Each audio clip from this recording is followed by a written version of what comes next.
A 28-year-old Denver man who died after a fall near Blodgett Peak in northwest Colorado Springs. His body was found around midnight near a trail where he was hiking yesterday. His family contacted authorities when he did not return for dinner as planned. Searchers spent more than 12 hours at the scene. KRDO News Channel 13 Scott Harrison has details and reaction to this tragedy new at 5. The family of the fallen hiker bid him an emotional goodbye just hours after his death. Family members laid flowers in several places at the trailhead of Blodgett Open Space in memory of their loved one. The family declined to comment, but other hikers reflected on the fatal fall. I've never heard of anyone dying up here from an accident. So yeah, it's kind of a shock.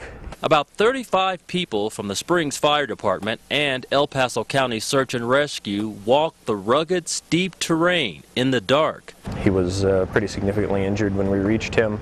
He was off trail and there's a large boulder field up there. Brian Kinsey of Search and Rescue says trail damage and rebuilding from the Waldo Canyon fire may have been a factor. There's a lot of the landmarks for anybody who may have done this before have been kind of erased. The terrain has changed with all the burned trees and the erosion. It's unclear whether the man intended to hike the full 3.5-mile trail to the summit. He liked to do 14ers. He did quite a few. He was in good shape. He liked to hike a lot. He had a backpack and some stuff. He was somewhat prepared. Hiking alone is something many of us love to do, but it's something that search and rescue teams say you should never do, no matter how experienced you are. But as the El Paso County Coroner's Office recovered the hiker's body, it may be a small consolation to his family that he died doing what he enjoyed. In Colorado Springs, Scott Harrison, KRDO News Channel 13.